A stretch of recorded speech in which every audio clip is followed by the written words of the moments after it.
Good evening, friends. Welcome back to the channel. I hope you all are safe and healthy at your home.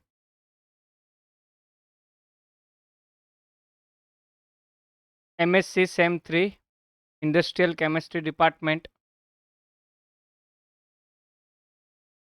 paper code IC09, Industrial Management and Safety, lecture number 2, Unit 1, Project Management. Friends, in the last lecture, we discussed three topics.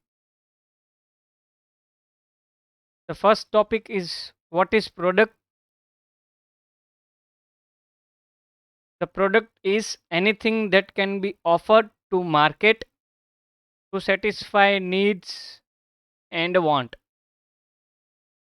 of the customer. Then second topic, we already discussed the difference between need, want and demand.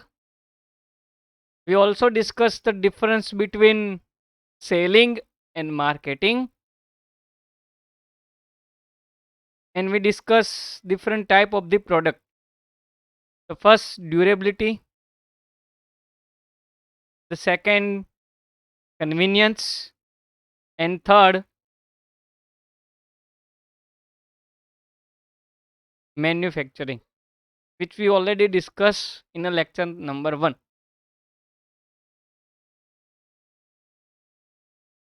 So today we start with 3 more concept. The first concept is product differentiation. अब product differentiation मतलब क्या, पहले वो समझना जरूरी है, उसके बाद में आगे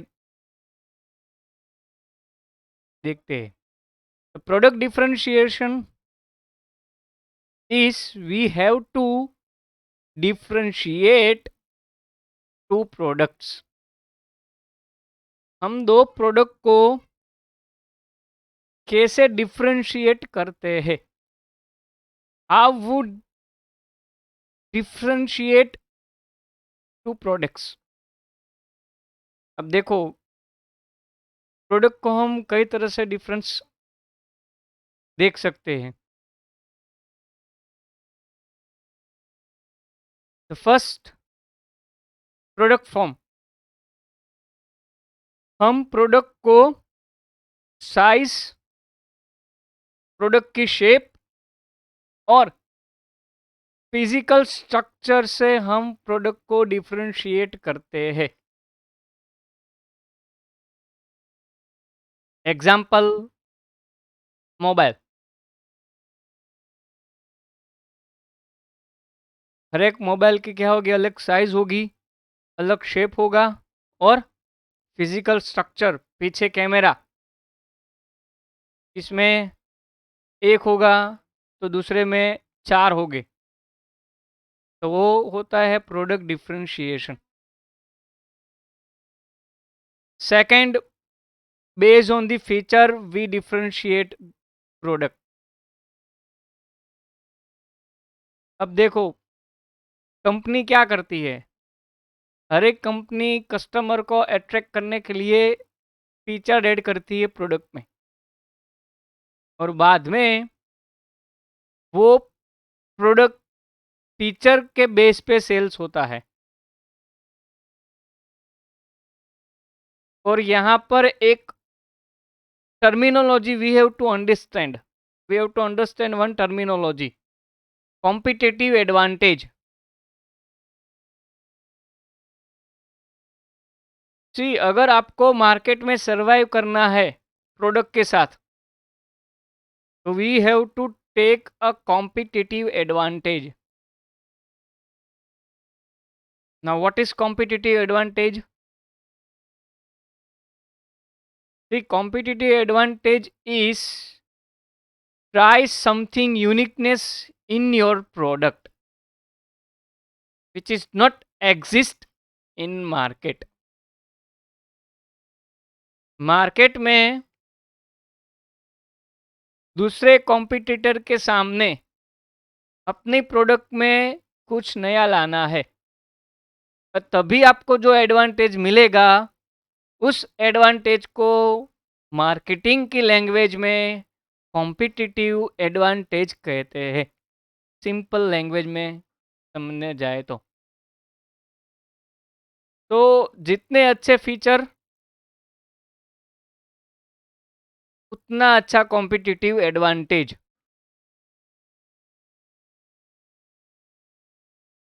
तो फीचर्स के बेस पे हम क्या करते हैं, प्रोडक्ट को डिफरेंशिएट करेंगे, दो प्रोडक्ट के बीच में आइडेंटिफाई करेंगे। Then third, customization.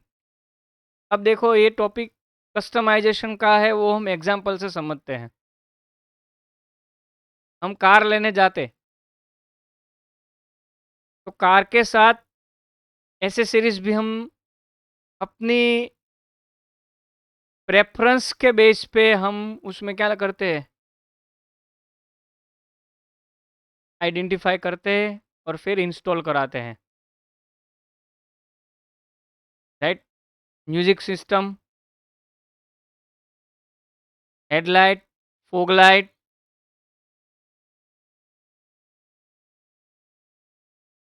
ये सारी चीज़ क्या होती है, कस्टमाइजेशन के बेस पे ही होती है।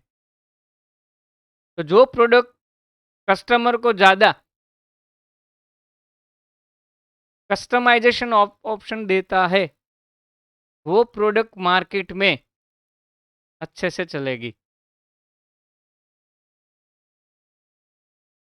और जो प्रोडक्ट कस्टमर को प्रेफरेंस कम दे रही है वो कम चलेगी। यहाँ पर बात हो रही है कस्टमर की प्रेफरेंस को प्रोडक्ट के डेवलपमेंट पे लाने की। अब देखो हम लैपटॉप परचेस करने जाते हैं तो साथ में विंडोज़ भी इंस्टॉल करवाते हैं, एंटीवायरस भी इंस्टॉल करवाते हैं, अब तो जो कि पहले से इनबिल्ट आता है। फिर कुछ काम के जो सॉफ्टवेयर होते हैं वो भी हम क्या करते हैं, एक पूरी लिस्ट बनाते हैं और वो लिस्ट के हिसाब से हम लैपटॉप में इंस्टॉल करते हैं, तो वो होता है कस्टमाइजेशन। फिर परफॉर्मेंस के बेसिस पे हम कम प्रोडक्ट को डिफरेंशिएट करते हैं। अब performance of what, performance of quality. जो प्रोडक्ट अच्छी क्वालिटी प्रोवाइड करेगी वो प्रोडक्ट ज़्यादा चलेगी मार्केट में, फाइन। नाउ ड्यूरेबिलिटी, ये वर्ड नया आपके लिए। What is durability?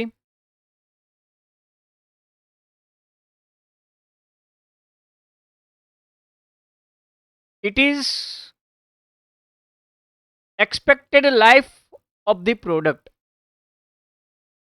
It is expected life of the product. मतलब क्या, हमारी product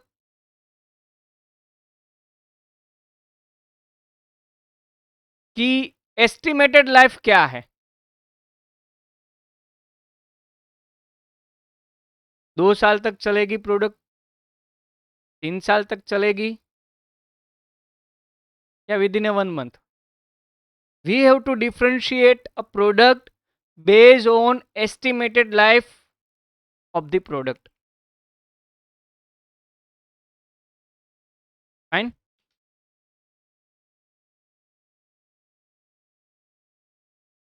The next, reliability. Now what it means? It's again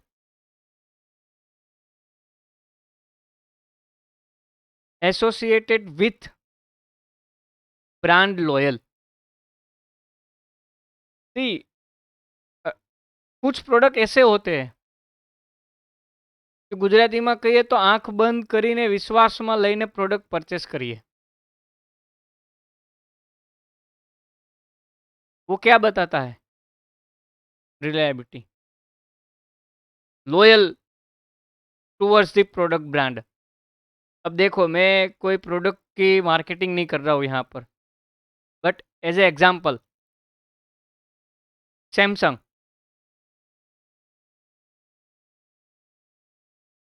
Samsung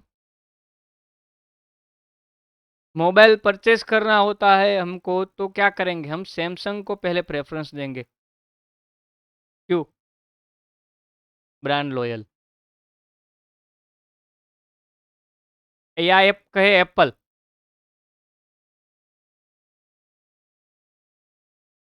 fine, या कहे एप्पल।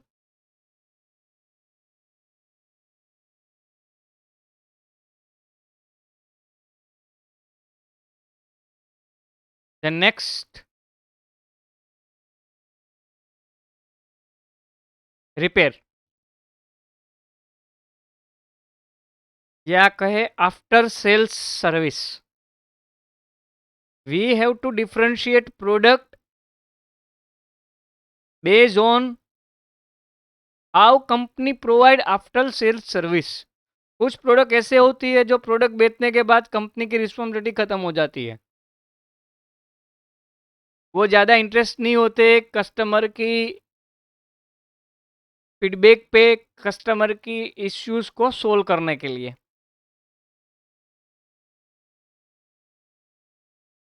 फाइन। तो जितनी अच्छी आफ्टर सेल सर्विस, उतनी प्रोडक्ट आपकी अच्छी होगी। Then next, style.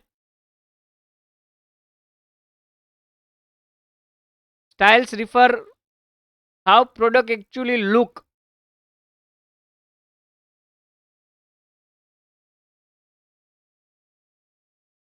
सी एग्जाम में ये टॉपिक इस तरह से पूछ सकते हैं, how we differentiate a product, how we differentiate product. तो first, in the form which means size, shape, and second we have differentiated two products with the help of the feature available in the product। third, customization, durability मतलब क्या, estimated life of the product कितनी है, मतलब product ले रहे हो तो आप कितना समय तक उसको मैक्सिमम यूसेज लेंगे। Then brand loyal, reliable, then this repairability and style. अब ये तो थी प्रोडक्ट की बात। अब देखते हैं सर्विस डिफरेंशिएशन। हम सर्विस को कैसे डिफरेंशिएट करेंगे, मतलब ये सर्विस अच्छी या वो सर्विस। बस ऑर्डर के बेस पे जो सर्विस फर्म अच्छे से ऑर्डर को हैंडल करेगी, वो दूसरी सर्विसिंग फर्म से कॉम्पिटिटिव एडवांटेज मिलेगा उसको। एंड डिलीवरी, अच्छी सर्विस ऑर्डर लेना और साथ में अच्छी सर्विस प्रोवाइड करना, it is a two separate things. Ordering में हम सर्विस के लिए एंगेज हो रहे हैं,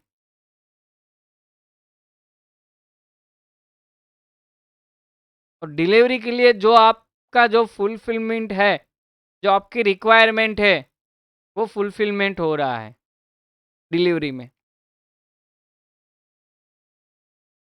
कस्टमर ट्रेनिंग, थर्ड। अब कस्टमर ट्रेनिंग में सी हम कई बार देखते हैं कुछ कंपनी की सर्विस अच्छी नहीं होती है,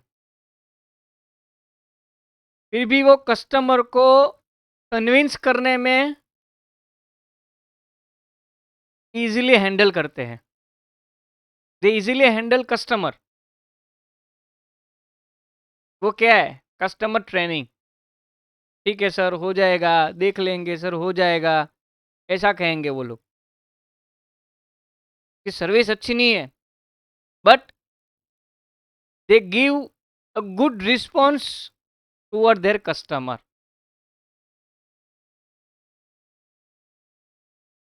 और इसी से आगे चलते हैं कस्टमर कंसल्टिंग। ऐसी भी कंपनी है जो सर्विस प्रोवाइड करती है, वो कस्टमर का कंसल्टिंग भी लेती है।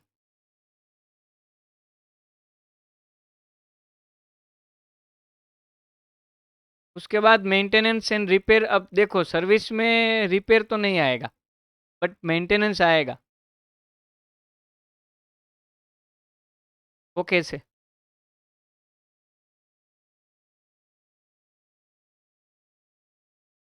सपोज हम बैंक में अपना अकाउंट ओपन करने जाते हैं, तो वो एक प्रकार की सर्विस है बैंक के लिए। अब बैंक क्या करेगी? हमारा पूरा अकाउंट मेंटेन करेगा, अप टू डेट। अब तो ऑनलाइन आ गया है, तो we can use online banking, mobile banking.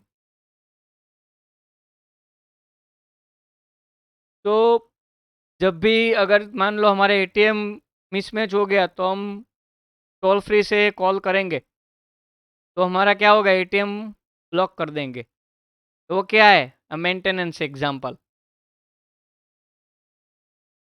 Customer consulting and training का एक एग्जाम्पल दूँ।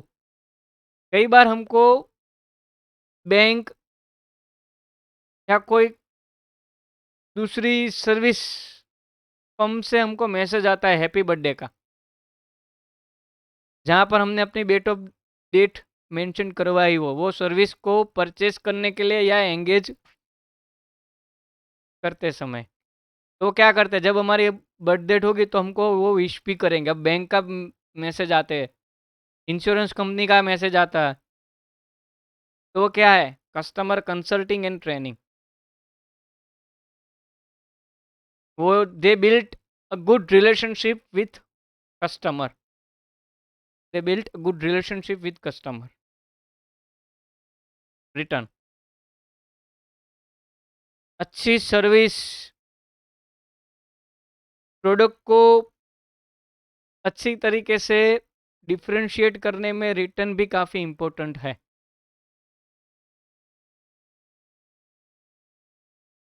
Okay, third topic, very important topic, why some product fail. Product fail क्यों हो जाते हैं? See, there are so many reason based on that product can be failed. और बहुत सारी प्रोडक्ट फेल हुई है। तो these are the basic reason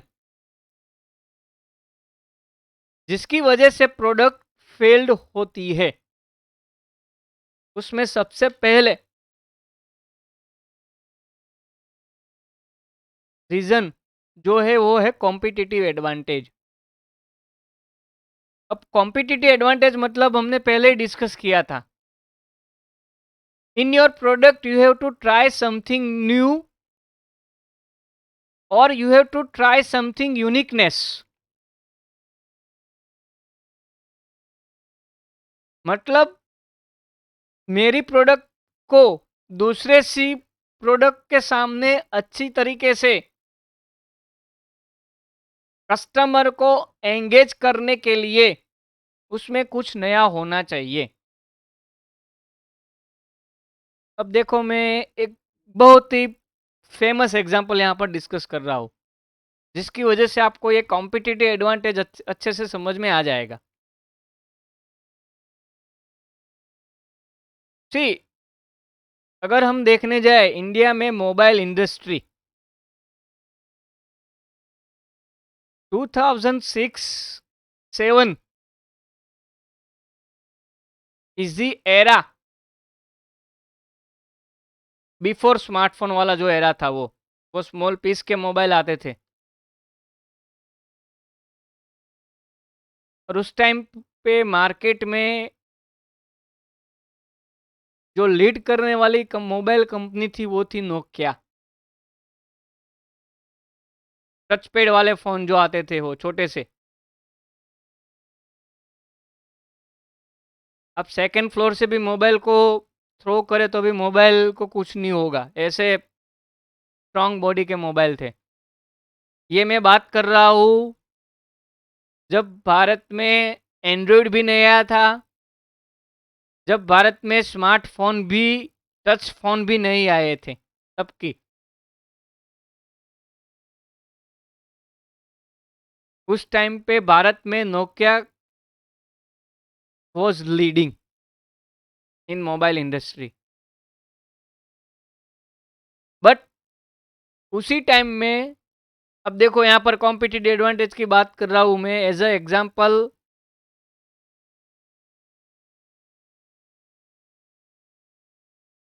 उसी टाइम पे सैमसंग मार्केट में जावा बेस्ड मोबाइल लाया।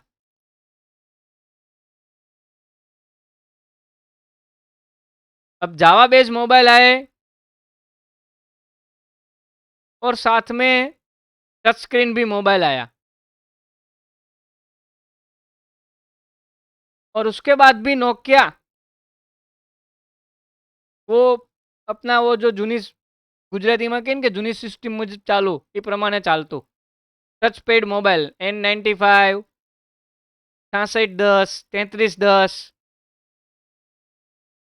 એ બધા મોબાઈલ લાવ્યું. But the story change here. Samsung Java में से एंड्रॉयड में घुसा और उसने पूरा नोकिया का मार्केट ही कवर कर लिया. और उस टाइम नोकिया ने एक गलती कर दी, विंडोज बेस्ड लूमिया सीरीज ला के. और जब वो लाया नोकिया वाले, तब Samsung has already capture Indian mobile market with help of Android touch phone, जो हम आज कहते हैं स्मार्टफोन. मतलब नोकिया ने अगर कॉम्पिटिटिव एडवांटेज लाना था तो उसको कस्टमर की प्रेफरेंस को सोचना था, कस्टमर के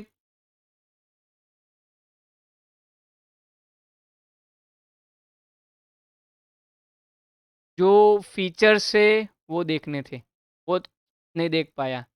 अभी आए हैं नोकिया के एंड्रॉयड बेस, पर अब क्या हुआ, अब देर हो गई, क्योंकि already there are so many competitor. Lava Lava भी ऐसा ही हुआ, लावा का स्पाइस, वो सब भी चार चीज. इवन माइक्रोमैक्स, वो सारे क्यों फेल हुए, ड्यू टू कॉम्पिटिटिव एडवांटेज. अपनी प्रोडक्ट को दूसरे से अच्छा डेवलप नहीं कर सके, और इसी की वजह से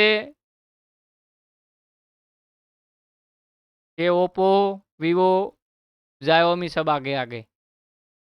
दे taken a competitive advantage from our Indian brands. Next, excessive operational cost.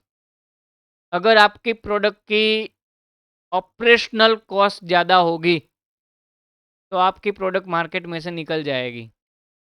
Bharat में इसके दो बड़े एग्जाम्पल. ऑपरेशनल कॉस्ट ज़्यादा होने की वजह से प्रोडक्ट फेल हो गई, ऐसे दो example. The first, Kingfisher airlines. नाम तो सुना ही होगा, विजय माल्या. अब किंगफिशर एयरलाइंस आप देखने जाए, जब वो ऑपरेशन में थी, मतलब जब वो इन बिजनेस थी, तब वो भारत की प्रीमियम एयरलाइंस में उसकी कंसिडरेशन होता था. premium airlines, they provide a premium service and they have charged such a huge amount, फिर भी वो क्या हुआ, फेल हो गई, क्यों? ऑपरेशनल कॉस्ट की वजह से। 2008 में इकोनॉमिक क्राइसिस आया, तब पेट्रोलियम के प्राइस काफ़ी ज़्यादा हाई हुए और उसकी क्राइसिस की वजह से फाइनेंशियल प्रॉब्लम आया किंगफिशर एयरलाइंस को। अब क्या है, मार्केट में से क्या है, पूरी फेल आउट है। क्यों? क्योंकि ज़्यादा ऑपरेशनल कॉस्ट की वजह से। अगर उसने कॉस्ट कंट्रोल की होती तो अभी भी मार्केट में चलती होती। Second example, jet Airways, same, jet Airways का भी वही हुआ। ऑपरेशनल कॉस्ट, फ्यूल चार्जेस, क्योंकि फ्यूल तो हम इंपोर्ट करते हैं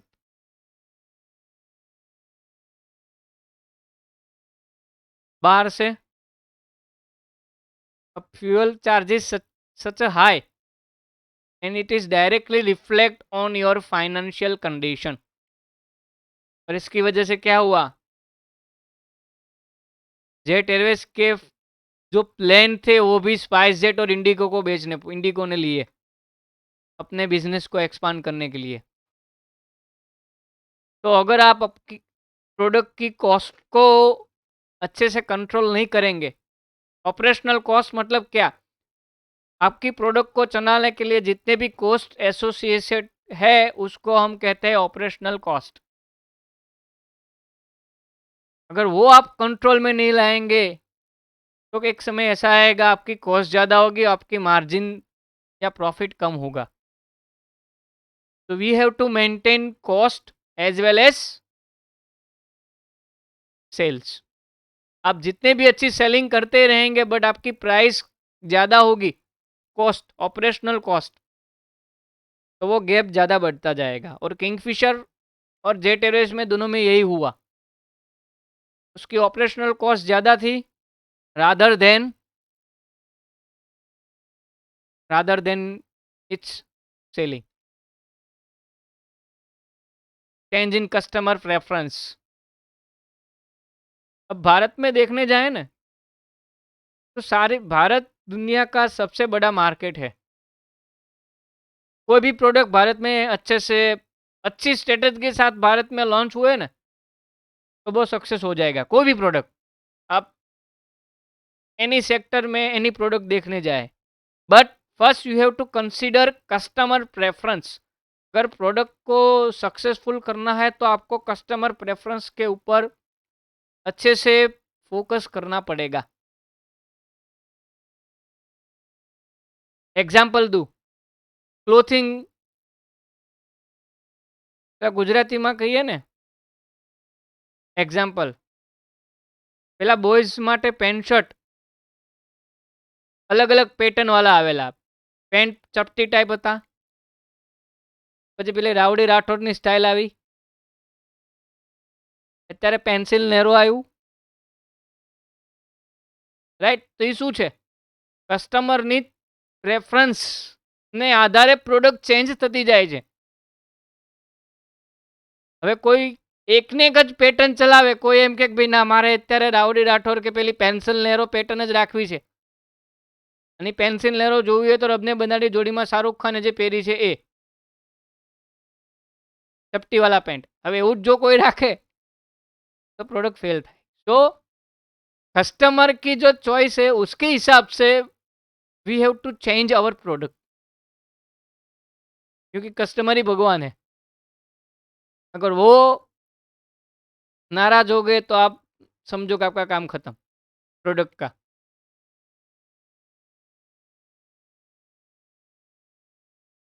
क्लियर? प्रोडक्ट नेक्स्ट, प्रोडक्ट की फेल होती है तो कि भाई प्रोडक्ट डिज़ाइन प्रॉब्लम्स है। आपकी डिज़ाइन अच्छी नहीं है तो भी प्रोडक्ट फेल होने के चांसेस ज़्यादा है। Again a best example, see example इसलिए हम डिस्कस कर रहे हैं, आपको टॉपिक इजी से कन्विंस हो जाए अंडरस्टैंड करने के लिए। और दूसरा, अगर आपको एग्जाम्पल अच्छे से मालूम है तो आप उस पे ज़्यादा लिख सकते हैं। प्रोडक्ट डिज़ाइन प्रॉब्लम में एग्जाम्पल है टाटा नैनो। टाटा नैनो में जब वो मार्केट में लॉन्च हुई ना, तब उसमें एक प्रॉब्लम आया था उसका इंजन पे, और कुछ टेक्निकल रीजन से गाड़ी ज़्यादा बंद भी हो रही थी ऑन रोड। फिर टाटा नैनो ने कंपनी जितनी भी प्रोडक्ट वो उस समय में लॉन्च की थी, वो वापस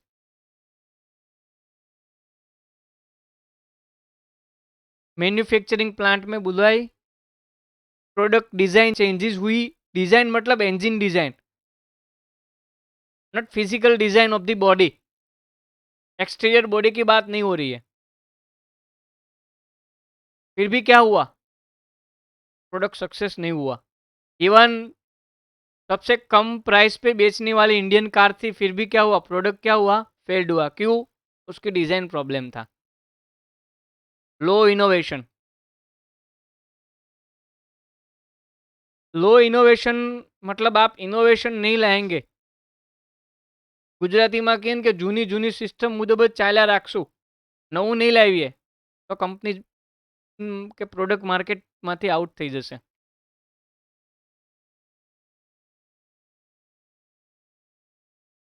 fine. The best example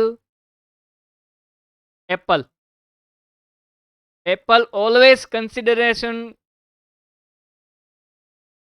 it's innovation technologies. Apple market में है इनोवेशन की वजह से ही. अभी रिसेंटली आईफोन 12 लॉन्च हुआ 5G टेक्नोलॉजी के साथ, और इंडिया में कई सारी कंपनी अभी 5G की सोच ही रहे हैं, और एप्पल ने लॉन्च कर दिया. आप देख रहे हैं, इट इज़ इनोवेशन. अगर आप इनोवेशन नहीं लाएंगे प्रोडक्ट में, again it is create a big problem to sustain in a market. Poor marketing research. See, let's an example. कोई प्रोडक्ट है,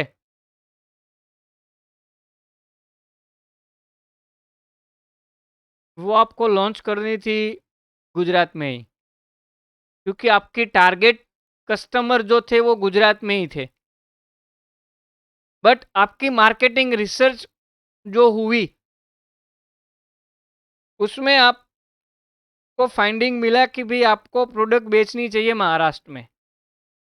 एक्चुअल में आपका कस्टमर बेस क्या था, गुजराती था, पर आप प्रोडक्ट बेचने कहाँ पर जा रहे नहीं सोच रहे थे, महाराष्ट्र में. तो again it's poor marketing research.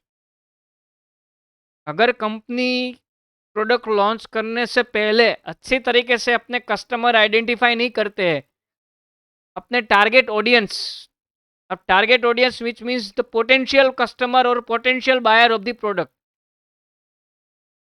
ये मेरे प्रोडक्ट के पोटेंशियल बायर है, उसको मार्केटिंग की लैंग्वेज में टारगेट ऑडियंस कहते हैं. और वो आपको मार्केटिंग रिसर्च से ही पता चलता है. अगर वो आप सही तरीके से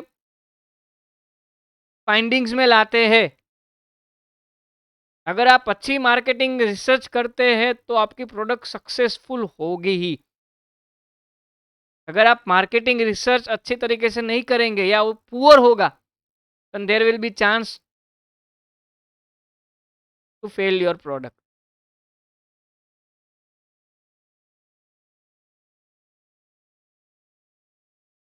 Overestimation of market size. Okay, what is market size? The market size is the places where your potential buyer should buy your product.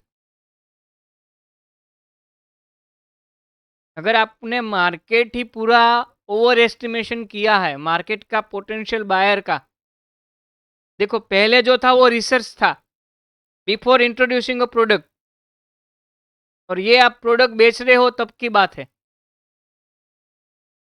Over estimation of market size में क्या होता है, आपने पोटेंशियल बायर को ही ओवर एस्टिमेशन कर दिया, मतलब जिसको प्रोडक्ट बेचनी थी उसको बेच ही नहीं रहे थे आप।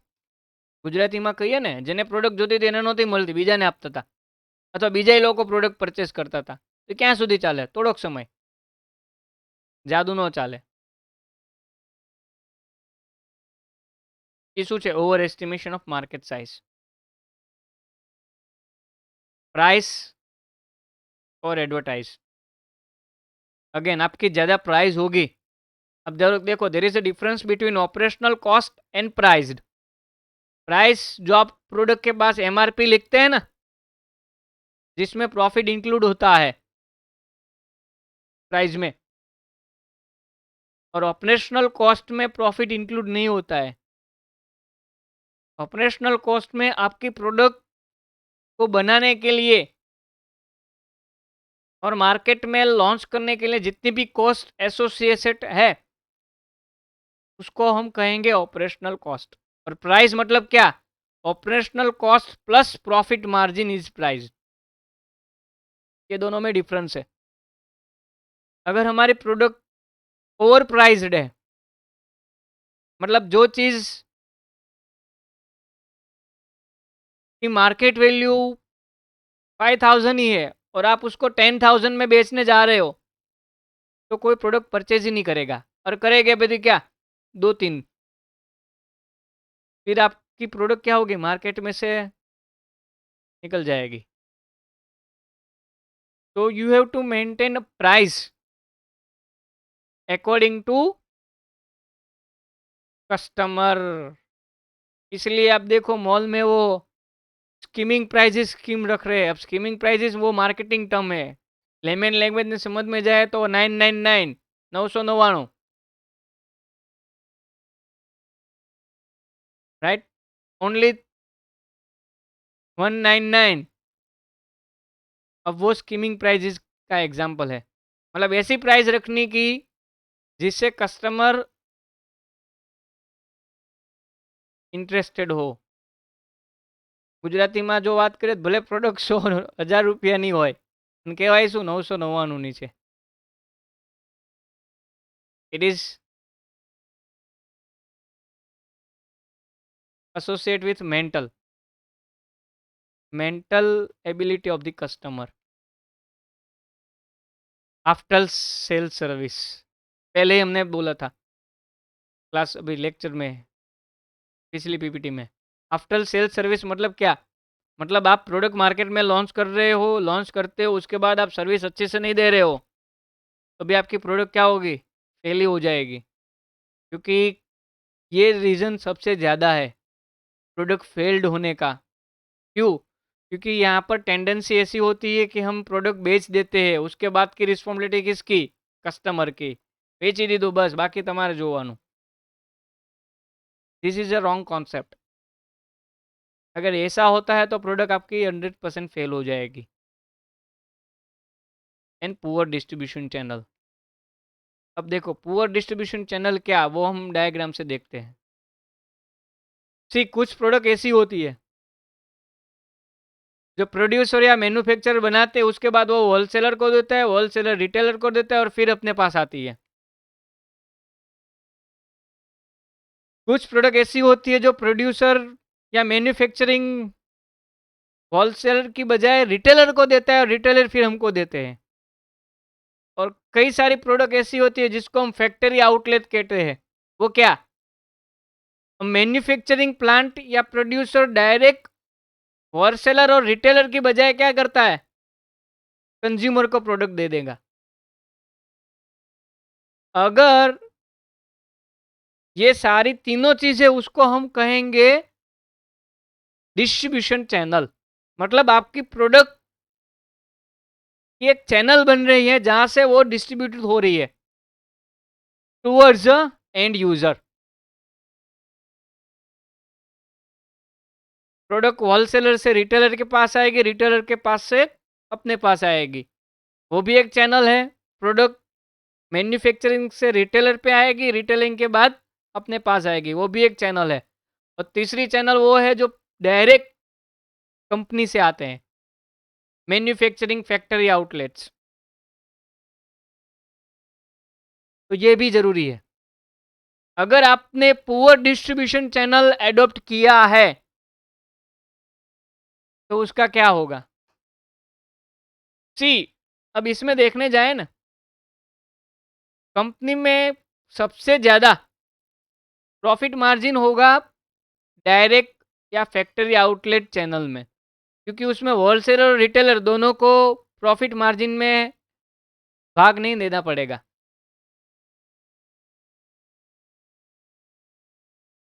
जितना भी प्रॉफिट मार्जिन है वो कौन, ओनली द मैन्युफैक्चरिंग शेयर करेगा। बट अगर आप आपकी प्रोडक्ट को देखो, होलसेलर और रिटेलर दोनों के पास से जा रही है, तो होलसेलर को भी कुछ प्रॉफिट मार्जिन देना होगा, तभी वो प्रोडक्ट आगे रिटेलर को भेजेगा, और रिटेलर को प्रॉफिट मार्जिन मिलेगा तभी वो आगे कंज्यूमर को देगा। तो इसमें कंपनी के लिए, एज अ मैन्युफैक्चरिंग कंपनी के लिए प्रॉफिट मार्जिन क्या होगा? कम होगा। तो you have to select a proper distribution channel.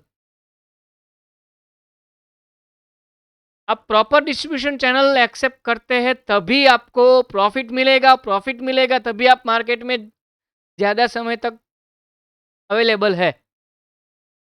अगर आप लॉस मेकिंग कंपनी है तो वो विद इन 3 और 5 years फिर आपको भी सोचना पड़ेगा कि क्यों ज़्यादा लॉस हो रहा है। Clear? So distribution channel is again important things.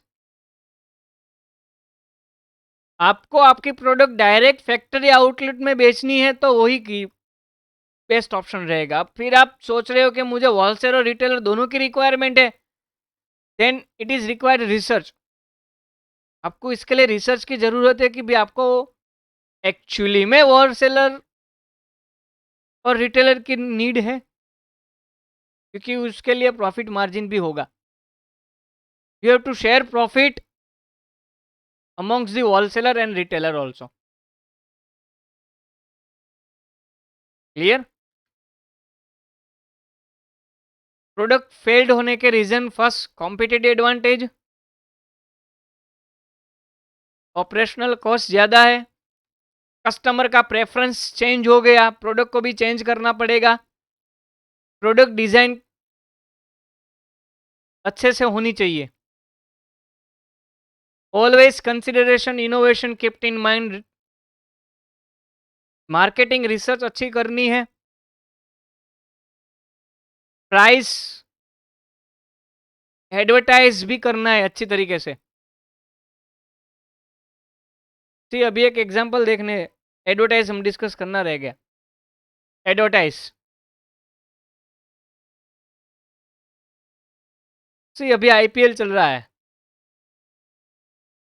अब आईपीएल की ब्रेक के दौरान आप जितनी भी ऐड देखते हैं ना, वो भी वो सारी एमपीएल, ड्रीम इलेवन, वो सारी गेम गेम के लिए जो ऐप होती है ना, वही अभी एडवर्टाइज दिखा रहे हैं। या फिर वो पेप्सी, कोको कोला, फिर वेफर वाले, उसी की ऐड चलती है। क्यों? क्योंकि वो कस्टमर को अट्रैक्ट करने के लिए ज़्यादा, मतलब जो ऐड जिस समय दिखानी चाहिए वही दिखाते हैं। अब देखो कोई स्पोर्ट्स टूर्नामेंट ही नहीं चल रहा है और आप स्पोर्ट्स रिलेटेड कोई ऐप दिखाने वाले हो एडवर्टाइज में, तो लोग ज़्यादा एंगेज नहीं होंगे उस प्रोडक्ट में। तो अगेन आपको एडवर्टाइज भी अच्छी तरीके से अच्छे समय में करनी है। प्रॉपर टाइम पे प्रोडक्ट लॉन्च हो। एडवर्टाइज का बेस्ट एग्जांपल देखने जाए ना हम, तो फिल्म प्रमोशन। वो पहले क्या करते हैं फिल्म प्रमोशन के लिए? पहले वो पोस्टर रिलीज करते हैं, फिर उसका ट्रेलर आएगा, फिर उसके एक आध दो सॉन्ग आएंगे, फिर वो मॉल में जाएंगे, वहाँ पर कुछ गेम शो या कुछ एक्टिविटीज़ होगी और उसके बाद मूवी रिलीज होती है। तो वो क्या होते हैं, वो क्या करते हैं, एडवर्टाइज ही करते हैं, राइट? तो you have to do a proper advertise planning. अगर आप अच्छी तरीके से एडवर्टाइज के लिए प्लानिंग कर रहे हैं, तभी आपकी प्रोडक्ट मार्केट में कस्टमर के लिए अवेलेबल है। कस्टमर को कैसे पता है प्रोडक्ट में अवेलेबल है? With help of advertising. You have to give the information. Advertise में क्या करते हैं, हम इंफॉर्मेशन दे रहे हैं अपनी प्रोडक्ट की, तो वो चीज़ अच्छी तरीके से होनी चाहिए।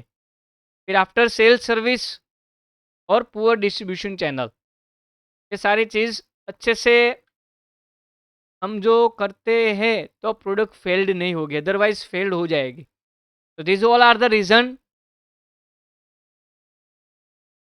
जिसकी वजह से प्रोडक्ट क्या होती है, फेल्ड होने के चांसेस ज़्यादा होते हैं। अब आपकी यूनिवर्सिटी ने 2016 में इस पे ऊपर एक क्वेश्चन पूछ लिया था, why some product fail and other succeed, explain with example. See, मैंने पहले ही बोला था ना, अगर आप ये पॉइंट लिख देंगे और इसमें एग्जाम्पल नहीं डिस्कस करेंगे, तो देर इज चांस कि आपके 14 में से ओनली 7 या 8 मार्क मिले, अगर अच्छी तरीके से अटेम्प्ट किया है। इसलिए मैं पहले लेक्चर से ही बोल रहा हूँ, always kept in mind example. Clear? हम ये सारे टॉपिक पे हमने डिटेल में आज के सेशन में एग्जाम्पल डिस्कस किए। कॉम्पिटिटिव एडवांटेज में हमने नोकिया का किया, ऑपरेशनल कॉस्ट में केस में हमने किंगफिशर और जेट एयरवेज का किया। कस्टमर प्रेफरेंस के बेस पे हमने क्लोथिंग प्रोडक्ट डिज़ाइन पे हमने नैनो का एग्जाम्पल लिया, इनोवेशन में एप्पल का लिया, एडवर्टाइज में हमने गेम 11 ड्रीम 11 वो सारी चीज़ की,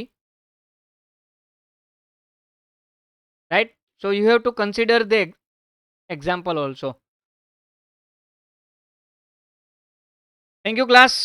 today's session we discuss about basically three things: product differentiation, service differentiation, and why product fail. I hope you enjoyed the session. Stay tuned for further session. Thank you class.